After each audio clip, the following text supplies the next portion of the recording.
जय हिंद दोस्तों। आज हम लोग देखने वाले हैं क्लास 10th का फिजिक्स का पहला चैप्टर प्रकाश का परावर्तन एवं अपवर्तन। सबसे पहले हम लोग जानते हैं ये जो प्रकाश होता है ये क्या होता है, जिसको हम लोग बोलते हैं लाइट। तो प्रकाश एक माध्यम है जिसकी सहायता से हम किसी वस्तु को देख सकते हैं। यानी प्रकाश क्या होता है, एक तरह का माध्यम होता है और इसकी सहायता से हम किसी भी वस्तु को देख सकते हैं। प्रकाश के बिना हम किसी वस्तु को देख ही नहीं सकते हैं, चाहे वो कोई कितना हो बड़ी से बड़ी क्यों ना हो या कोई वस्तु कितना हो छोटी से छोटी क्यों ना हो, प्रकाश के उपस्थिति की वजह से ही हम उस वस्तु को देख पाते हैं, प्रकाश के बिना देख नहीं पाते हैं। अब देखते हैं प्रकाश का गुण। प्रकाश का गुण क्या होता है इसके बारे में हम लोग समझते हैं। तो जो प्रकाश का सबसे पहला गुण होता है वो होता है प्रकाश एक ऊर्जा है। प्रकाश क्या है? एक ऊर्जा है। प्रकाश एक ऊर्जा की तरह कार्य करता है। प्रकाश से जैसे मान लीजिए कि प्रकाश से हमको एनर्जी मिलती है, ऊर्जा मिलती है और हमारे शरीर में कार्य करने की क्षमता उत्पन्न होती है। पेड़ पौधे जो होते हैं, पेड़ पौधे वो प्रकाश के उपस्थिति में अपना भोजन तैयार करते हैं और उनसे जो प्रोडक्ट मिलता है उस प्रोडक्ट को हम लोग यूज करते हैं और हमें इनडायरेक्टली एनर्जी मिलती है। इसलिए कह सकते हैं कि जो प्रकाश होता है एक ऊर्जा होता है। जो प्रकाश का दूसरा गुण है वो है कि प्रकाश एक विद्युत चुंबकीय तरंग है। प्रकाश क्या है? एक विद्युत चुंबकीय तरंग है। अर्थात प्रकाश को एक जगह से दूसरी जगह गमन करने के लिए किसी माध्यम की आवश्यकता नहीं होती है। ये बिना माध्यम का एक जगह से दूसरी जगह आसानी से गमन कर सकता है। इसलिए हम कहते हैं कि जो प्रकाश होता है एक विद्युतीय चुंबकीय तरंग होता है। अगला गुण है प्रकाश का वो है कि जो प्रकाश होता है हमेशा सीधी रेखा में गमन करता है। प्रकाश किस रेखा में गमन करता है?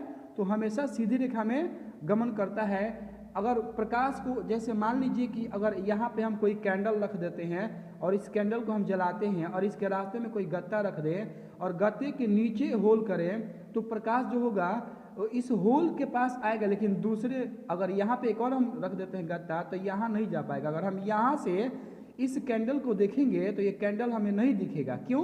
क्योंकि इससे जो प्रकाश निकलती है इस गत्ते के पास ही रह जाती है, यहाँ पे नहीं आ पाती है। इसलिए हम कह सकते हैं जो प्रकाश होता है हमेशा सीधी रेखा में गमन करता है। जो प्रकाश का तीसरा गुण है वो है कि जो प्रकाश होता है निर्वात में आसानी से गमन कर सकता है और निर्वात में जो प्रकाश का वेग होता है 3 × 10⁸ मीटर प्रति सेकेंड होता है। यानी निर्वात में जो प्रकाश का चाल होता है सबसे अधिक होता है। निर्वात में प्रकाश का चाल 1 सेकेंड में 3 × 10⁸ मीटर ये कवर कर सकता है दूरी। ठीक है, इसलिए कहा जाता है कि जो प्रकाश होता है प्रकाश का वेग निर्वात में सबसे ज़्यादा होता है।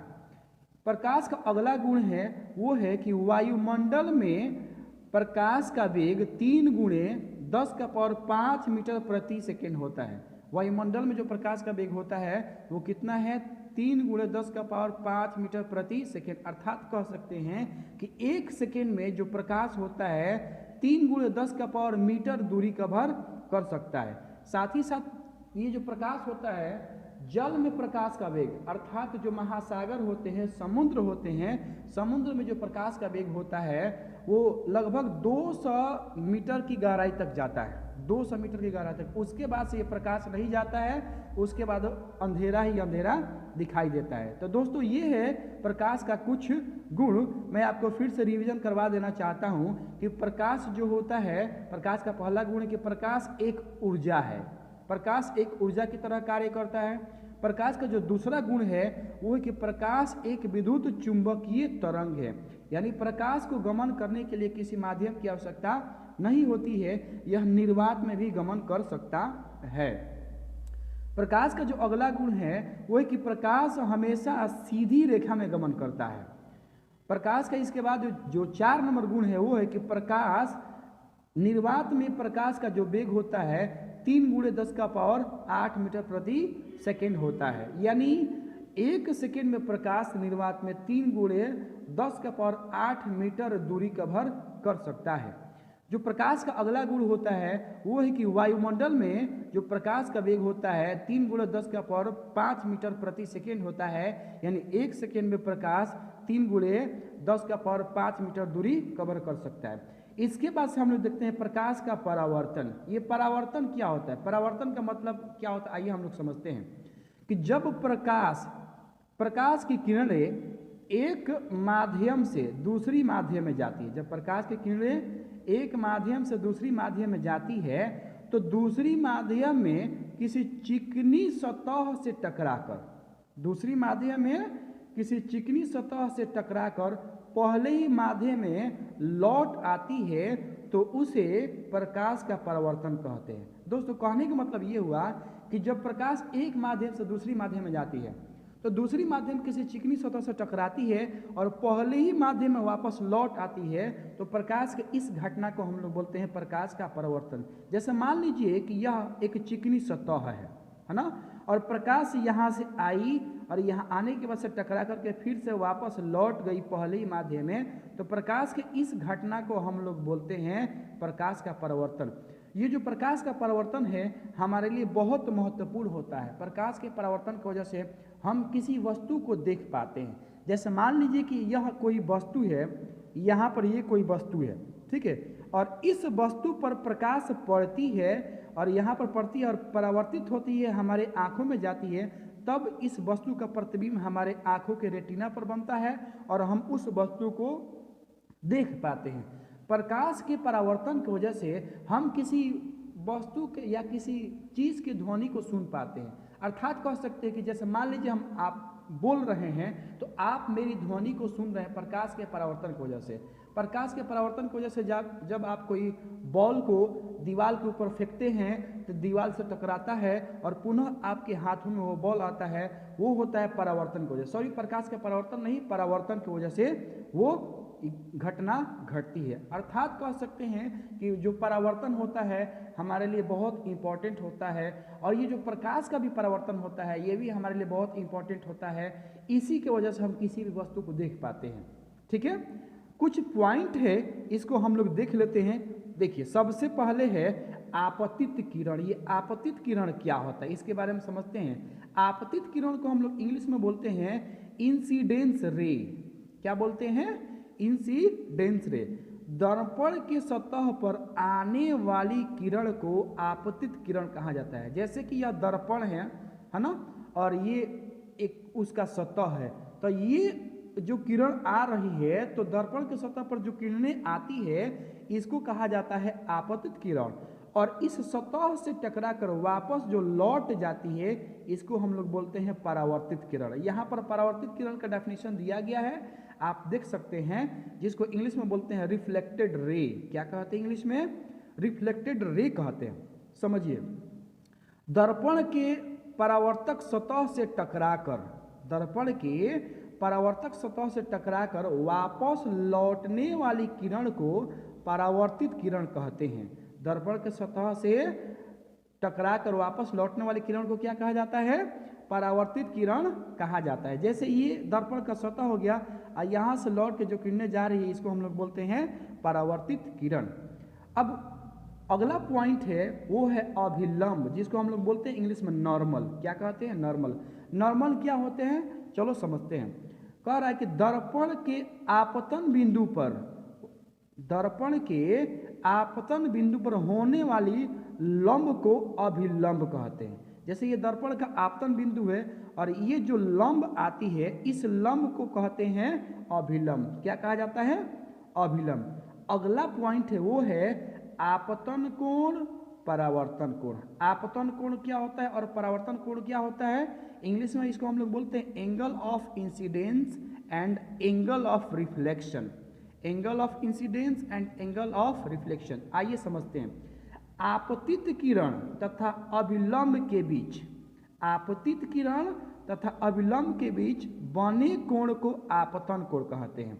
जैसे ये आपतित किरण है और ये अभिलंब है और इसके बीच ये जो कोण बन रहा है इस कोण को हम लोग कहते हैं आपतन कोण, और आपतन कोण को हमेशा आई से सूचित किया जाता है। आपतन कोण को किससे सूचित किया जाता है? आई से सूचित किया जाता है। उसके बाद है परावर्तन कोण। परावर्तन कोण क्या होता है? तो परावर्तित किरण और अभिलंब के बीच, परावर्तित किरण और अभिलंब के बीच बने कोण को परावर्तन कोण कहते हैं। परावर्तित किरण और अभिलंब के बीच जो कोण बनता है उस कोण को कहा जाता है परावर्तन कोण। जैसे यह देखिए, ये अभिलंब हो गया और ये हो गया परावर्तित किरण। तो अभिलंब और परावर्तित किरण के बीच जो कोण बना है इस कोण को कहा जाता है परावर्तन कोण। अब इसके बाद जो अगला है वो है प्रकाश के परावर्तन का नियम। प्रकाश के परावर्तन का नियम, आइए इसको समझते हैं। इंग्लिश होता है इसका law of reflection of light. Law of reflection of light. प्रकाश के परावर्तन का पहला नियम है कि आपतित किरण, परावर्तित किरण तथा आपतन बिंदु पर डाला गया लंब तीनों एक ही तल में होते हैं। एक बार और ध्यान से सुनिएगा, आपतित किरण, परावर्तित किरण और आपतन बिंदु पर डाला गया लंब तीनों एक ही तल में स्थित होते हैं। ये प्रकाश के परावर्तन का पहला नियम है।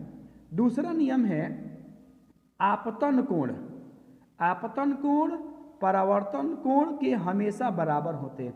अर्थात कह सकते हैं कि I इक्वल टू आर होता है। I equal to angle r होता है। आपतन कोण परावर्तन कोण के हमेशा बराबर होता है। जैसे मान लीजिए कि अगर आपसे एग्जाम में न्यूमेरिकल पूछे और ये पूछे कि कह देखिए अगर आपतन कोण है 45 डिग्री तो इसका परावर्तन कोण क्या होगा? तो परावर्तन कोण भी 45 डिग्री होगा। क्यों होगा?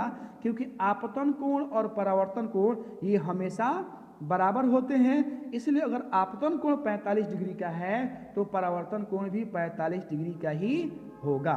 मेरी बातें आपको समझ में आ रही होगी, मैं ये उम्मीद करता हूँ। अब इसके बाद से जो अगला पॉइंट है उसको हम लोग देखते हैं प्रतिबिंब। प्रतिबिंब क्या होता है? जिसको हम लोग बोलते हैं इमेज। क्या कहते हैं इसको? इमेज। इमेज क्या होता है? चलिए समझते हैं।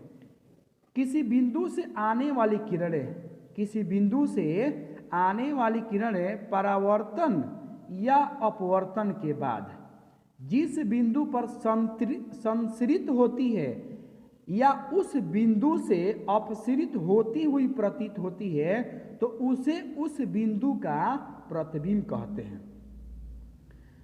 एक बार और समझते हैं कि किसी बिंदु से आने वाली किरणें परावर्तन या अपवर्तन के बाद जिस बिंदु पर संसरित होती है या जिस बिंदु से अपसरित होती हुई प्रतीत होती है तो उसे क्या कहा जाता है? उस बिंदु को, उस वस्तु का प्रतिबिंब कहा जाता है। आपको ये पॉइंट नहीं समझ में आ रहा होगा, संसरित का मतलब क्या होता है? कि जब किसी स्रोत से निकलने वाली किरणें किसी एक ही बिंदु पर मिलती है तो उसे हम लोग बोलते हैं संसरित। और अपसरित का मतलब होता है कि जब किसी सोर्स से निकलने वाली किरणें आगे चल करके फैल जाती है तो उसको हम लोग बोलते हैं अपसरित। क्या कहते हैं? अपसरित। अब ये जो प्रतिबिंब होता है ये इसका प्रकार हम लोग पढ़ते हैं। तो जो प्रतिबिंब होता है, प्रतिबिंब दो प्रकार का होता है। प्रतिबिंब कितने प्रकार का होता है? दो प्रकार का। पहला होता है वास्तविक प्रतिबिंब। क्या होता है? वास्तविक प्रतिबिंब, जिसको इंग्लिश में बोलते हैं रियल इमेज। क्या कहते हैं इसको? रियल इमेज के नाम से जानते हैं। अब रियल इमेज क्या होता है आइए समझते हैं। कि जब किसी बिंदु से आने वाली किरणें, जब किसी बिंदु से आने वाली किरणें परावर्तन या अपवर्तन के बाद, परावर्तन या अपवर्तन के बाद एक बिंदु पर संसरित होती है तो उसे वास्तविक प्रतिबिंब कहते हैं। यह प्रतिबिंब वास्तविक कटान से ही बनती है। ये जो वास्तविक प्रतिबिंब होती है, किसी बिंदु से आने वाली किरणें परावर्तन के बाद या अपवर्तन के बाद किसी एक ही जगह मिलती है तो जिस जगह पे मिलती है उसे उस वस्तु का वास्तविक प्रतिबिंब कहते हैं। आप यहाँ पर समझ सकते हैं जैसे कि एक स्रोत है ये, और यहाँ से आने वाली जो किरणें हैं परावर्तित होती है और परावर्तित होने के बाद से यहाँ पर आके मिलती है तो यहाँ उस वस्तु का प्रतिबिंब हमें प्राप्त होता है। अब कुछ यूज समझ लेते हैं वास्तविक प्रतिबिंब का। तो ये जो वास्तविक प्रतिबिंब होता है यह, इसका प्रयोग बहुत जगह होता है। आप देखते हैं जैसे थिएटर हो गया या हॉल हो गया, तो उस हॉल में जो पिक्चर बनता है या इमेज बनता है वो हमेशा वास्तविक ही बनता है। अगर वो प्रतिबिंब वास्तविक नहीं बनता तो हम उसको नहीं देख पाते। अर्थात कह सकते हैं कि जो वास्तविक प्रतिबिंब होता है उसे आसानी से पर्दे पे उतारा जा सकता है। अगला देखते हैं काल्पनिक प्रतिबिंब। काल्पनिक प्रतिबिंब या आभासी प्रतिबिंब, नाम से ही स्पष्ट हो रहा है कि इस प्रतिबिंब की हम कल्पना करते हैं। इस प्रतिबिंब की क्या करते हैं, हम कल्पना करते हैं। आइए समझते हैं इसके परिभाषा को। कर किसी बिंदु से आने वाली किरणें, किसी बिंदु से आने वाली किरणें परावर्तन या अपवर्तन के बाद, परावर्तन या अपवर्तन के बाद जिस बिंदु पर अपसरित होती है उसे काल्पनिक प्रतिबिंब कहते हैं। किसी बिंदु से आने वाली किरणें जिस बिंदु पर अपसरित होती है उसे क्या कहते हैं, काल्पनिक प्रतिबिंब कहते हैं। जैसे मान लीजिए कि यहाँ पर एक वस्तु है, यहाँ पे क्या है, यहाँ पे एक वस्तु है और यहाँ से आने वाली किरणें यहाँ पर परावर्तित हो रही है। तो परावर्तित हो रही तो इधर जाएगी, है ना। अब यहाँ तो कभी मिलेगी नहीं। अगर हम यहाँ से किसी वस्तु को देखते हैं तो यहाँ कल्पना करते हैं कि इस वस्तु का प्रतिबिंब यहाँ पे बन रहा है। ये जो प्रतिबिंब बन रहा है इस वस्तु का बन रहा है और इस प्रतिबिंब को हम मात्र कल्पना करते हैं, इसलिए इसे कहा जाता है काल्पनिक प्रतिबिंब। तो मैं उम्मीद करता हूँ कि आपको ये बातें समझ में आ रही होगी। सबसे पहले मैंने आपको पढ़ाया कि प्रकाश क्या होता है, उसके बाद से प्रकाश का गुण, उसके बाद प्रकाश से संबंधित कुछ टॉपिक, कुछ पॉइंट, जैसे आपतित किरण, परावर्तित किरण, आपतन कोण, परावर्तन कोण, मैंने ही आपको बताया। उसके बाद मैंने आपको बताया प्रकाश के परावर्तन के नियम। मैंने आपको बताया कि जो प्रकाश के परावर्तन के नियम हैं ये 2 होते हैं। उसके बाद मैंने आपको बताया था प्रतिबिंब के बारे में कि प्रतिबिंब क्या होता है, प्रतिबिंब कितने प्रकार के होते हैं। इसके बाद से हम लोग आगे देखते हैं। चलिए दोस्तों, तो इसके बाद हम लोग देखते हैं कि क्या है। तो देखिए, अब हम लोग समझते हैं आभासी प्रतिबिंब और काल्पनिक प्रतिबिंब, इसमें अंतर देख सकते हैं आप।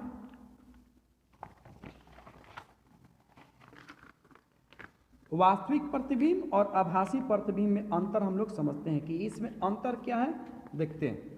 जैसे यहां पे है वास्तविक प्रतिबिंब, वास्तविक प्रतिबिंब और ये है आभासी प्रतिबिंब। मैं आपको समझा दे रहा हूं कि वास्तविक प्रतिबिंब क्या होता है और आभासी प्रतिबिंब क्या होता है। वास्तविक प्रतिबिंब के बारे में हम लोग सबसे पहले समझते हैं। तो कह रहे कि वास्तविक प्रतिबिंब जो होता है किरणों के वास्तविक कटान से बनता है। वास्तविक प्रतिबिंब कैसा बनता है, किरणों के वास्तविक कटान से बनता है, जबकि आभासी प्रतिबिंब किरणों के काल्पनिक कटान से बनता है। आभासी प्रतिबिंब कैसा बनता है, किरणों के काल्पनिक कटान से ये आपको आभासी प्रतिबिंब प्राप्त होता है। अगला अंतर है वास्तविक प्रतिबिंब का, यह प्रतिबिंब हमेशा उल्टा बनता है। अब उल्टा का मतलब ये मत समझ लीजिएगा कि पैर ऊपर और सिर नीचे, नहीं। उल्टा का मतलब होता है कि दायां का बायां और बायां का दायां दिखाई दे, उसको हम लोग बोलते हैं उल्टा, ठीक है। दूसरा है आभासी प्रतिबिंब। तो आभासी प्रतिबिंब जो होता है यह हमेशा सीधा बनता है। वास्तविक प्रतिबिंब में जो तीसरा है वो है कि इस प्रतिबिंब को, अर्थात वास्तविक प्रतिबिंब को हम लोग पर्दे पर प्राप्त कर सकते हैं। इसीलिए तो हम लोग हॉल में जाते हैं तो आसानी से मूवी को देख पाते हैं। अगर हॉल में आभासी प्रतिबिंब बनना शुरू हो जाए तो हम मूवी को देख ही नहीं पाएंगे, ठीक है। उसके बाद देखते हैं आभासी प्रतिबिंब। आभासी प्रतिबिंब क्या होता है, तो इस प्रतिबिंब को पर्दे पर प्राप्त नहीं किया जा सकता है। इसे पर्दे पर प्राप्त क्यों नहीं किया जा सकता है, क्योंकि यह हमेशा सीधा बनता है, ठीक है। अब देखिए, ये जो वास्तविक प्रतिबिंब होता है तो ये दर्पण के सामने हमेशा बनता है। वास्तविक प्रतिबिंब कहाँ बनता है, दर्पण के सामने बनता है, जबकि ये जो आभासी प्रतिबिंब होता है ये हमेशा दर्पण के पीछे बनता है। तो ये है वास्तविक प्रतिबिंब और आभासी प्रतिबिंब में अंतर। अब मेरा जो अगला टॉपिक है वो शुरू होता है, वो है दर्पण। क्या है, दर्पण। मैं आपसे एक प्रश्न पूछता हूं इस टॉपिक को पढ़ाने से पहले, आप हमें बताएंगे कि दर्पण और शीशा में क्या अंतर है। आप लोग कहते हैं ना कि शीशा, दर्पण दोनों एक ही है, नहीं। दर्पण का इंग्लिश होता है मिरर, ठीक है, और शीशा का इंग्लिश होता है ग्लास, ठीक है।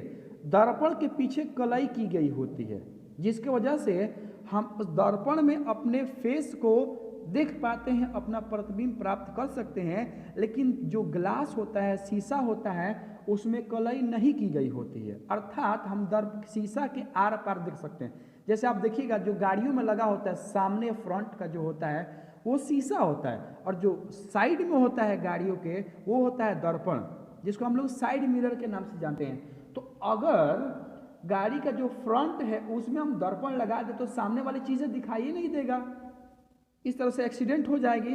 तो हम उसको दर्पण नहीं कहेंगे, उसको हम शीशा कहेंगे, ग्लास कह सकते हैं। लेकिन जो साइड में लगा होता है उसको हम लोग दर्पण कहते हैं, क्योंकि उस दर्पण से हम पीछे की वस्तुओं को आसानी से देख सकते हैं। अब आप मेरी बातों को समझ गए होंगे कि दर्पण और शीशा दोनों में क्या अंतर है। दर्पण के पीछे कलई की गई होती है, लेकिन शीशा के पीछे कलई नहीं की गई होती है। शीशा में आर पार दिखाई देता है, लेकिन दर्पण में आर पार नहीं दिखाई देता है। जो शीशा होता है, जिसको हम लोग दर्पण कहते हैं, तो दर्पण का जो सामने वाला होता है, जो चमकता है, उस पर सिल्वर ब्रोमाइड का एक लेप लगा होता है, जिसकी वजह से वो आसानी से चमकता है और वो दिखाई देता है, ठीक है। चलिए हम लोग समझते हैं दर्पण क्या चीज है। दर्पण वह चिकनी एवं चमकीली सतह जो नियमित रूप से प्रकाश को परावर्तित करती है, उसे दर्पण कहते हैं। दर्पण क्या होता है? तो वह चिकनी और चमकीली सतह होता है जो नियमित रूप से प्रकाश का परावर्तन करता है, उसे क्या कहते हैं? दर्पण कहते हैं। ये जो दर्पण होता है 3 प्रकार का होता है। दर्पण कितने प्रकार का होता है? 3 प्रकार का होता है। पहला होता है समतल दर्पण, दूसरा होता है गोलीय दर्पण, और गोलीय दर्पण को आगे बांटा गया है वो 2 भागों में, अवतल दर्पण और उत्तल दर्पण। इसके बारे में हम लोग समझेंगे, आगे हम लोग देख लेते हैं। और जो तीसरा होता है वो होता है परावलयिक दर्पण। आइए सबके बारे में हम लोग आसानी से जानते हैं, अपनी भाषा में जानते हैं। सबसे पहले हम लोग देखते हैं समतल दर्पण। ये समतल दर्पण क्या होता है? देखो, जिस दर्पण की परावर्तक सतह समतल होती है, जिस दर्पण की परावर्तक सतह समतल होती है, उसे क्या कहते हैं? समतल दर्पण कहते हैं। जैसे आप यहाँ पर फिगर में देख सकते हैं, यहाँ पे फिगर में, ये जो है ना एक तरह का समतल दर्पण है, क्योंकि ये इसका ये जो परावर्तक सतह एकदम समतल है, उबड़ खाबड़ नहीं है, ठीक है। भोजपुरी में आप कहते हैं ना उबड़ खाबड़, तो ये उबड़ खाबड़ नहीं है, एकदम समतल है, प्लेन है, इसीलिए इसको हम लोग बोलते हैं समतल दर्पण। और यह जो होता है प्रकाश को नियमित रूप से परावर्तित करता है, इसलिए इसे समतल दर्पण कहा जाता है। उसके बाद आता है गोलीय दर्पण। ये गोलीय दर्पण क्या होता है समझते हैं। कर जिस दर्पण की परावर्तक सतह किसी खोखले गोले का एक भाग होता है, उसे हम लोग बोलते हैं गोलीय दर्पण। जैसे मान लीजिए कि यह एक तरह का खोखला गोला है, और इस खोखला गोला को हम आधा काट दें और इधर कलई कर दें, तो यह गोलीय दर्पण का कार्य करता है। किसका कार्य करता है? गोलीय दर्पण का। आप समझ सकते हैं ऐसे कि ये एक तरह का खोखला गोला है, और इसको हम यहाँ अंदर की तरफ कलई कर देते हैं। ये जो पार्ट बचता है यह नियमित रूप से प्रकाश को परावर्तित करेगा, अर्थात यह क्या होता है? एक तरह का गोलीय दर्पण होता है। अब देखिए, ये जो गोलीय दर्पण होता है इसे 2 भागों में बांटा गया है। गोलीय दर्पण को कितने भागों में बांटा गया है? 2 भागों में। पहला है अवतल दर्पण। अवतल दर्पण क्या होता है? अवतल का मतलब होता है कि जिसकी परावर्तक सतह धसी हो, जिसकी परावर्तक सतह क्या हो? धसी हो, उसको हम लोग बोलते हैं अवतल दर्पण। यानी जिस दर्पण की परावर्तक सतह धसी रहती है उसे हम लोग बोलते हैं अवतल दर्पण। इसे अपसारी दर्पण भी कहा जाता है। क्या कहा जाता है? इसे अपसारी दर्पण भी कहा जाता है। देखिए, जैसे ये क्या है? एक तरह का अवतल दर्पण है। ये जो परावर्तक सतह है यह धसा हुआ, ये बाहर कलई किया गया है, लेकिन ये जो परावर्तक सतह है क्या है? धसा हुआ है, इसलिए इसे हम लोग बोलते हैं अवतल दर्पण। अब देखो यहाँ पर दिया हुआ अपसारी दर्पण, इसे क्या कहते हैं? अपसारी दर्पण कहते हैं। क्यों अपसारी दर्पण कहते हैं? क्योंकि जब इस पर प्रकाश पड़ता है, दूर से जब इस पर प्रकाश पड़ता है तो यह प्रकाश को एक जगह केंद्रित कर देता है। क्या करता है? यह प्रकाश को एक जगह केंद्रित कर देता है, और यहाँ पे जो प्रकाश मिलता है, यहाँ टेम्परेचर बहुत ज़्यादा हो जाता है। कभी कभी ऐसा होता है कि अगर हम यहाँ पे कागज़ को रखते हैं तो कागज़ भी जल जाता है। आप अपने हाथ को यहाँ पर रखेंगे तो आपका हाथ भी गर्म होकर के जल सकता है। इसलिए इसे हम लोग बोलते हैं अपसारी दर्पण। अपसारी दर्पण क्यों कहते हैं? क्योंकि यह प्रकाश को एक जगह केंद्रित कर देता है, इसलिए इसे हम लोग बोलते हैं अपसारी दर्पण। इसके बाद है अवतल दर्पण। अवतल दर्पण समझते हैं। अवतल दर्पण क्या होता है? तो जिस दर्पण की परावर्तक सतह धंसी रहती है, जिस दर्पण की परावर्तक सतह क्या होती है? धंसी रहती है, जिस दर्पण की परावर्तक सतह उभरी हुई रहती है। दोस्तों ऐसे मिस्टेक हो जाता है। जिस दर्पण की परावर्तक सतह क्या होती है? उभरी हुई रहती है, उसे हम अवतल दर्पण कहते हैं। अवतल का मतलब उठा हुआ। अवतल मीन्स क्या होता है? उठा हुआ। जैसे देखो ना, ये जो परावर्तक सतह है ये उठा हुआ नहीं है, इसीलिए इसे क्या कहते हैं हम लोग? क्या कहते हैं इसे हम लोग बोलते हैं अवतल दर्पण। अब इसे देखो अपसारी कहते हैं। क्या कहते हैं इसे? अपसारी नहीं होगा, अभिसारी होगा। क्या होगा? अभिसारी होगा। अभिसारी ऐसे कहते हैं, ठीक है, अभिसारी। अब इसे अभिसारी दर्पण क्यों कहते हैं? क्योंकि देखिए ये जो दर्पण होता है प्रकाश को फैला देता है, प्रकाश को फैलाने का कार्य करता है। जैसे यहाँ पर प्रकाश आएगा ना तो यहाँ से ऐसे फैल जाता है, इसीलिए इसे अपसारी दर्पण कहते हैं। कोई दिक्कत? अब अगला आता है परावलयिक दर्पण। क्या आता है? परावलयिक दर्पण। इसको हम लोग समझते हैं। वह दर्पण जो पूर्णतः गोलीय नहीं होता है उसे हम लोग बोलते हैं परावलयिक दर्पण। क्या होता है? वह दर्पण जो पूर्णतः गोल नहीं होता है उसे क्या कहते हैं हम लोग? परावलयिक दर्पण। जैसे देख लीजिए ये जो दर्पण है पूर्णतः गोल है क्या? पूर्णतः गोल नहीं है। यहाँ पर देखो ये ऐसे वक्र की तरह है, इसलिए इसको हम लोग बोलते हैं परावलयिक दर्पण। तो इस वीडियो में हम लोगों ने पढ़ा प्रकाश के बारे में। सबसे पहले पढ़ा कि जो प्रकाश होता है, प्रकाश क्या होता है। एक बार मैं आपको फिर से रिवीजन करवा देना चाहता हूं ताकि आपको मेरी बातें अच्छे से समझ में आ जाए कि प्रकाश, तो आपको मैंने बताया था प्रकाश क्या होता है। तो प्रकाश एक माध्यम होता है। बताया था कि प्रकाश एक माध्यम होता है जिसकी सहायता से हम किसी वस्तु को देख सकते हैं। प्रकाश के बिना हम किसी वस्तु को देख ही नहीं सकते हैं। उसके बाद से मैंने आपको बताया था कि प्रकाश का गुण, प्रकाश का गुण क्या है? तो प्रकाश एक ऊर्जा है, एक एनर्जी का कार्य करता है। प्रकाश से हमें एनर्जी मिलती है। दूसरा है प्रकाश एक विद्युत चुंबकीय तरंग है। जैसे तरंग को किसी माध्यम की आवश्यकता नहीं होती एक जगह से दूसरी जगह गमन करने के लिए, ठीक उसी तरह से प्रकाश को एक जगह से दूसरी जगह जाने के लिए किसी माध्यम की आवश्यकता नहीं होती है। इसीलिए तो प्रकाश निर्वात में भी गमन कर सकता है। प्रकाश हमेशा सीधी रेखा में गमन करता है। प्रकाश कहाँ गमन करता है? हमेशा सीधी रेखा में गमन करता है। अगला हम आपको बताए थे कि जो प्रकाश का चाल होता है सबसे अधिक निर्वात में होता है। कितना होता है? तो 3 × 10⁸ मीटर प्रति सेकेंड होता है। उसके बाद जो प्रकाश का चाल होता है वायुमंडल में वो होता है 3 × 10⁵ मीटर प्रति सेकेंड होता है। उसके बाद से मैंने आपको बताया था प्रकाश का परिवर्तन। प्रकाश का परिवर्तन क्या होता है? तो जब प्रकाश एक माध्यम से दूसरी माध्यम में जाता है तो दूसरी माध्यम में जाते समय उसकी दिशा में वो अब पहले ही दिशा में वापस लौट आता है। तो प्रकाश की इस घटना को कहते हैं प्रकाश का परावर्तन। जैसे इस फिगर से आप समझ सकते हैं कि प्रकाश इधर से आ रहा है और यहाँ से टकरा के पुनः वापस लौट जा रहा है, तो इस घटना को हम लोग बोलते हैं प्रकाश का परावर्तन। और प्रकाश के परावर्तन से संबंधित कुछ हम लोग टर्म देखे थे। जैसे आपतित किरण क्या होता है? तो आने वाली किरण को, चिकनी सतह पर आने वाली किरण को हम लोग आपतित किरण कहते हैं। और परावर्तित किरण क्या होता है? तो चिकनी सतह पर आने के बाद वापस लौटने वाली किरण को हम लोग बोलते हैं परावर्तित किरण। उसके बाद से मैंने आपको बताया था अभिलंब। अभिलंब क्या होता है? तो अभिलंब के बारे में मैंने आपको बताया था, अभिलंब का डेफिनेशन कि दर्पण के आपतन बिंदु पर जो लंब खींचा जाता है उसको हम लोग बोलते हैं अभिलंब। क्या बोलते हैं? अभिलंब। उसके बाद से आप जाने थे आपतन कोण, परावर्तन कोण। तो आपतन कोण क्या होता है? तो आपतित किरण और अभिलंब के बीच जो कोण बनता है उसको आपतन कोण कहा जाता है। और उसके बाद मैंने आपको बताया था परावर्तन कोण, और वो क्या होता है? तो परावर्तित किरण और अभिलंब के बीच जो कोण बनता है उसको परावर्तन कोण कहा जाता है। उसके बाद से आप लोग पढ़े थे प्रकाश के परावर्तन का नियम। तो प्रकाश के परावर्तन के कितने नियम हैं? तो प्रकाश के परावर्तन के 2 नियम हैं। वो कौन कौन है? तो पहला नियम मैंने आपको बताया था कि आपतित किरण परावर्तित किरण तथा आपतन बिंदु पर डाला गया लंब तीनों एक ही तल में होता है। दूसरा नियम क्या है कि आपतन कोण परावर्तन कोण के हमेशा बराबर होता है।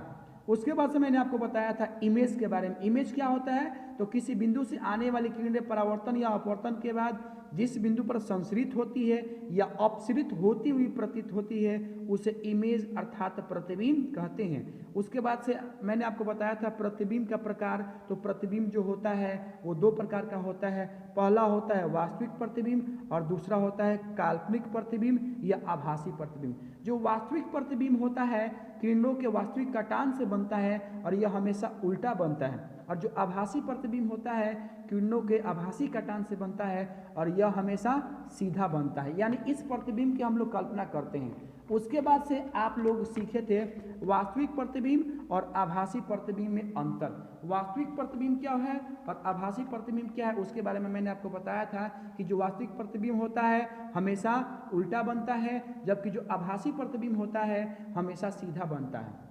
अगला अंतर मैंने आपको बताया था कि जो वास्तविक प्रतिबिंब होता है उसे पर्दे पर प्राप्त किया जा सकता है, जबकि आभासी प्रतिबिंब को पर्दे पर प्राप्त नहीं किया जा सकता है। वास्तविक प्रतिबिंब जो होता है दर्पण के सामने बनता है, जबकि आभासी प्रतिबिंब होता है वो दर्पण के पीछे हमेशा बनता है। उसके बाद से आप लोग सीखे थे दर्पण। दर्पण क्या होता है, तो दर्पण एक चिकनी और चमकीली सतह होता है जो नियमित रूप से प्रकाश को परावर्तित करता है। दर्पण जो होता है वो तीन प्रकार का होता है। पहला आपको बताए थे समतल दर्पण, दूसरा गोलीय दर्पण और जो तीसरा था वो था परावलयिक दर्पण। और समतल दर्पण क्या होता है, तो जिसकी परावर्तक सतह समतल होती है उसे समतल दर्पण कहते हैं। ठीक है। उसके बाद गोलीय दर्पण मैंने आपको बताया था। तो गोलीय दर्पण क्या होता है, तो जिस दर्पण की परावर्तक सतह किसी खोखले गोले का एक भाग होता है उसे हम लोग बोलते हैं गोलीय दर्पण। ये जो गोलीय दर्पण होता है वो दो प्रकार का होता है। पहला होता है अवतल दर्पण। क्या होता है, अवतल दर्पण। और दूसरा होता है उत्तल दर्पण। अवतल दर्पण क्या होता है, तो जिस दर्पण की परावर्तक सतह धंसी हुई रहती है उसे अवतल दर्पण कहते हैं। इसे अभिसारी दर्पण भी कहा जाता है। क्या कहा जाता है, अभिसारी दर्पण।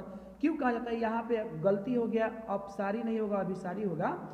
अभिसारी दर्पण क्यों कहते हैं, क्योंकि यह प्रकाश को एक जगह केंद्रित करता है। जब प्रकाश परावर्तित होता है और परावर्तित होने के बाद एक जगह केंद्रित हो जाता है, इसलिए इस दर्पण को कहा जाता है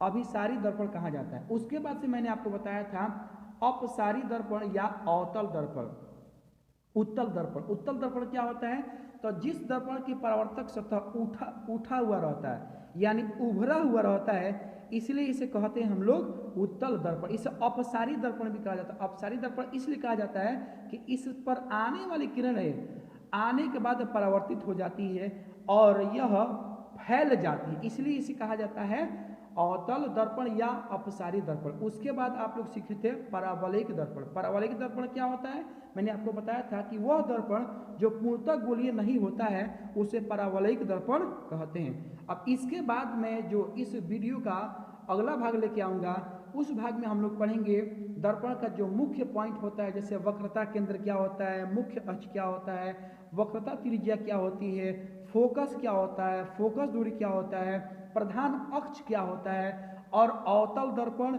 उत्तल दर्पण में प्रतिबिंब प्राप्त करने का नियम हम लोग अगले वीडियो में पढ़ेंगे। दोस्तों, अगर आपको मेरा ये वीडियो अच्छा लगा तो आप मेरे चैनल को लाइक करें, सब्सक्राइब करें, शेयर करें। जय हिंद।